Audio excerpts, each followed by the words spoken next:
Bonsoir à tous et bonsoir à toutes. Alors, on se retrouve pour une petite vidéo. C'est pas trop mon truc, vous le savez, je n'ai pas l'habitude de parler à une vidéo, j'ai plus l'habitude en live. D'abord, cette vidéo, je vous la fais pour vous souhaiter un joyeux Noël et de bonnes fêtes de fin d'année. Mais on va passer directement au vif du sujet.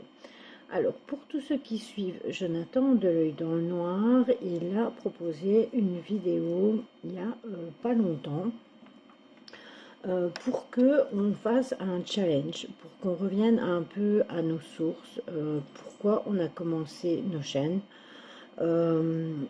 qu'est-ce qui nous a donné envie, justement, pour tous ceux qui me suivent depuis le début, vous savez que j'ai commencé sur Facebook et puis je suis passée sur YouTube pour repasser ensuite sur Twitch. Merci d'ailleurs à toutes les personnes fidèles qui m'ont suivi sur tous ces supports. D'abord, pour ceux qui me découvrent, eh bien, moi c'est Lily, hein, je pense que tout le monde me connaît, enfin toutes les personnes qui me suivent. Et j'ai commencé ma chaîne tout simplement parce que j'avais envie déjà d'aider les gens. J'avais envie de partager ce que mes connaissances ou les choses que j'avais vécues dans ma vie qui peuvent aider à faire évoluer d'autres personnes, qui peuvent aider d'autres personnes, mais aussi utiliser la guidance pour vous aider aussi, enfin plein de choses, plein de supports. Et puis surtout, vous le savez, hein, ce que je préfère, c'est les enquêtes paranormales. D'ailleurs, on y retournera probablement le 22, comme promis. Alors, le but de cette vidéo, c'était déjà de parler de nos oracles ou de nos tarots qu'on avait utilisés dès le départ. J'ai utilisé un oracle des anges que j'ai plus aujourd'hui et l'oracle bleu que je n'ai plus non plus et que j'ai donné il y a pas longtemps en plus, mais que j'ai complètement, surtout l'oracle bleu, je l'ai complètement usé dans tous les sens du terme, mais je trouvais opportun qu'il serve à Logan et celui des anges, c'est Céline qui l'a. Et vous savez qu'aujourd'hui, j'utilise les anges de Dorine Virtue. Mais quels sont les autres que j'ai utilisés après, justement, celui-là? Alors, il y avait dans les anciens, dans les tout anciens, j'ai le bon vieux tarot de Marseille, que tout le monde connaît. Vraiment, le tout vieux, tout ancien. Comme vous pouvez le voir, il est encore en bon état. Je vous avoue que même de l'autre côté, hein, il est encore en... Il est tout simple. Hein, et la boîte, regardez, la boîte est ancienne. C'était des éditions Fabry. Le Scarabeo, donc ça date déjà d'il y a très longtemps, avec 22 arcanes majeures. Ça, c'était le premier tarot que j'ai eu en ma possession. Et je vous avoue que c'est celui-là que j'ai testé en premier. Et j'avais un peu de mal, c'est vrai, avec le tarot.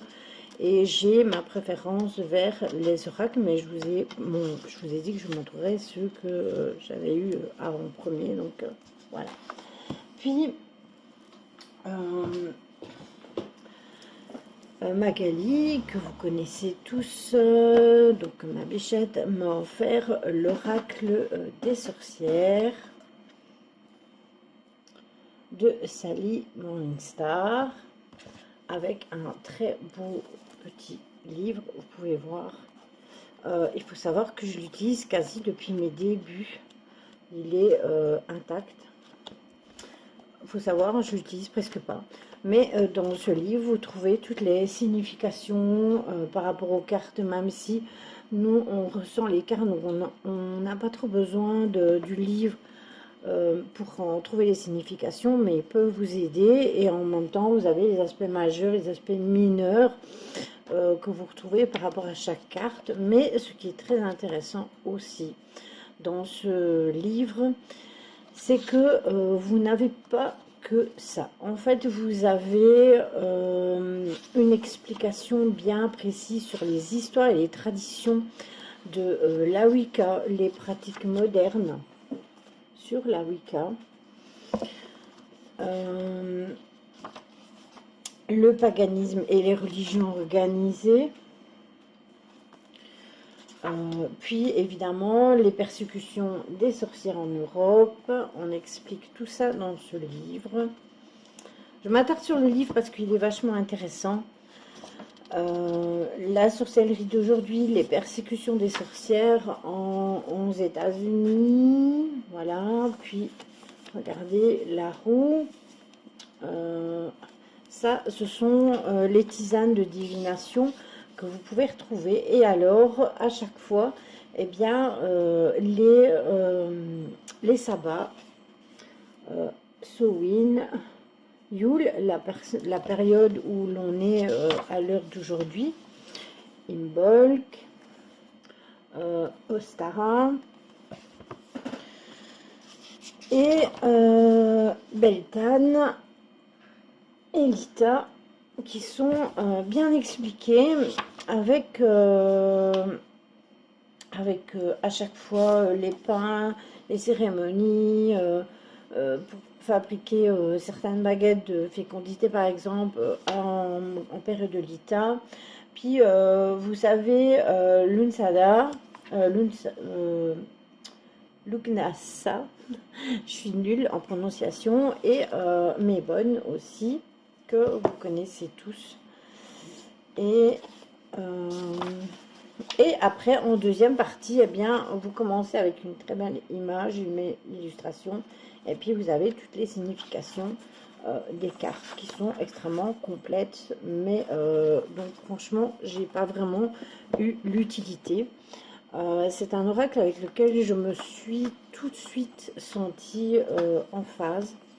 Je vais vous montrer les cartes même, si vous qui me suivez depuis longtemps, même très longtemps, vous connaissez, je l'utilise régulièrement lors des tirages d'énergie, lorsque on fait la pleine lune et la nouvelle lune. Voilà, les cartes, elles sont très belles. Comme vous pouvez le voir, ce sont des très très jolies cartes. Celle-là est à l'envers. Voilà. Donc ça, c'est... il y en a encore à l'envers, en fait. Elles sont à l'endroit et à l'envers. Que soit... ce sont celles que j'ai eues en deuxième. C'est l'oracle que j'ai utilisé en deuxième. Et avec lequel je suis toujours en osmose. Vous le savez, je l'utilise tout le temps. C'est pas un oracle que j'utilise pour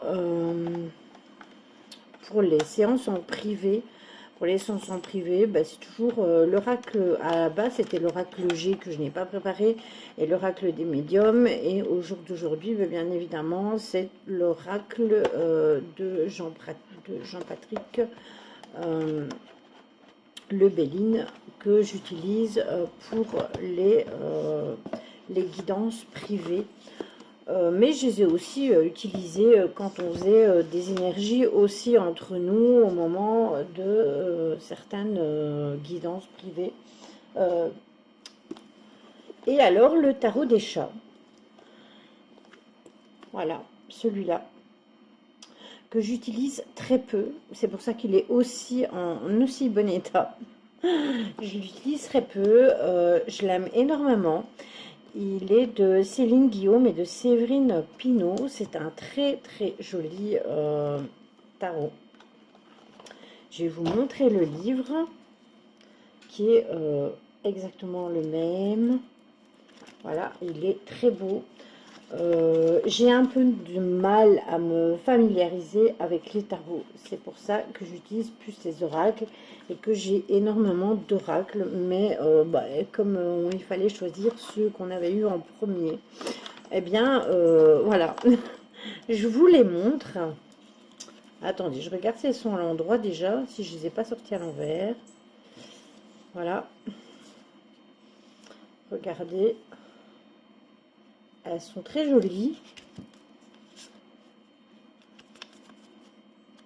elles sont pas très compliquées, hein, c'est juste que moi, je me sens plus en phase avec les oracles. Merci le chat. Certains les ont connus, hein, je les ai utilisés parfois en tirage de nouvelle lune ou de pleine lune. Voilà. Elles sont très belles, ce sont des très jolies cartes. Mais personnellement, elles me servent plus de garniture.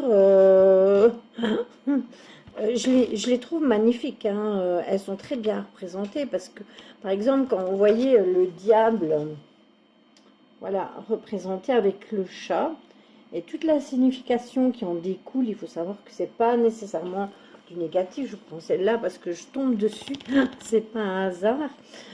Il y a les descriptions symboliques, les significations, les messages côté cœur, côté travail, côté argent, côté santé. Même si, vous le savez, je fais jamais le côté santé. Les conseils que nous donne cette carte, mais aussi n'oubliez pas qu'il faut toujours les accommoder avec les cartes qui sont avoisinantes aussi. Et aussi toujours le petit mot qui vont avec les cartes, bien évidemment, qui sont en général toujours repris dans les oracles ou dans les tarots, hors tarot de Marseille, bien évidemment. Il y a la tentation, la vitalité, l'instinct qui revient sur celui-là, donc sur le chat magicien, donc qui est considéré comme le chat du diable. Puis vous avez par exemple la carte de la force ici, qui est très bien illustrée aussi, et où on discute de la description symbolique de ce que représente la force par rapport au chat, la signification, etc. etc. Donc ça c'était pour les tarots et les oracles. Sinon, vous le savez, j'en ai plein d'autres que j'utilise régulièrement. Je voulais aussi vous montrer, c'était mon premier pendule, puisque il faut savoir que quand j'ai commencé les enquêtes paranormales, c'était juste avec un téléphone, une caméra et un pendule. C'est le premier pendule que j'ai eu en œil du tigre.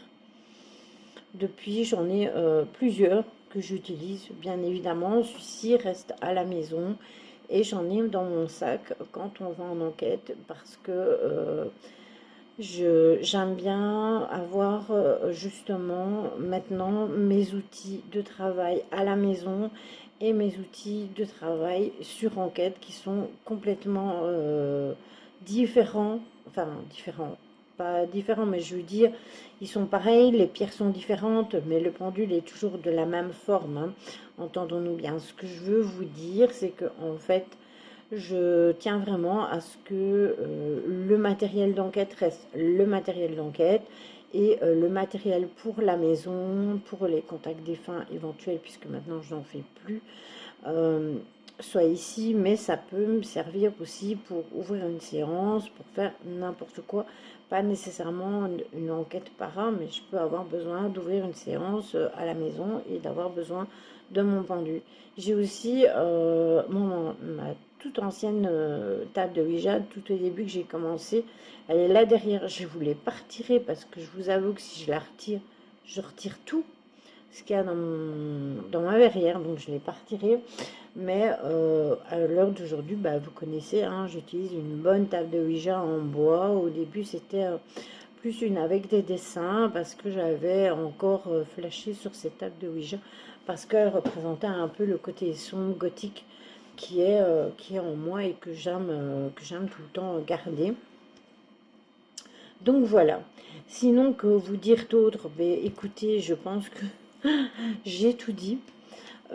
Sinon, le restant de mes oracles, bien, il y a l'oracle des petits messages des défunts, il y a l'oracle des anges de Dorine Virtue, il y a l'oracle des médiums de Jean-Patrick et l'oracle de Béline de Jean-Patrick de Koning. Il y a aussi les petits messages des archanges que l'on utilise parfois. Un que j'adore complètement, c'est celui des animaux de pouvoir, dont on tire toujours une carte en fin de live. Vous savez, c'est un petit rituel qu'on a entre nous. Et aussi, qu'est-ce que j'ai? Ah oui, le dernier, hein, bah oui. La magie, attendez, je me rappelle même plus du titre, hein, parce que tout est dans mon coffre. Les esprits de la forêt, voilà. Les esprits de la forêt qui est aussi super top et avec lequel je suis complètement en osmose. Donc voilà, ça c'était la petite vidéo. Je vais faire mon petit montage. Je vais vous la mettre sur YouTube. Je vais vous mettre le hashtag challenge et œil dans le noir en dessous. Je mettrai le lien de sa chaîne avec sa vidéo si vous voulez aller la regarder pour voir pourquoi j'ai créé cette vidéo à l'heure d'aujourd'hui. Je voulais lui rendre cet appareil qu'il nous avait donné et cette possibilité qu'il nous avait donné aussi de revenir à nos sources et de vous montrer par quoi on avait commencé et pourquoi on avait commencé. Voilà, je vous fais plein de gros bisous et on se retrouve lundi pour un live comme d'habitude sur Twitch.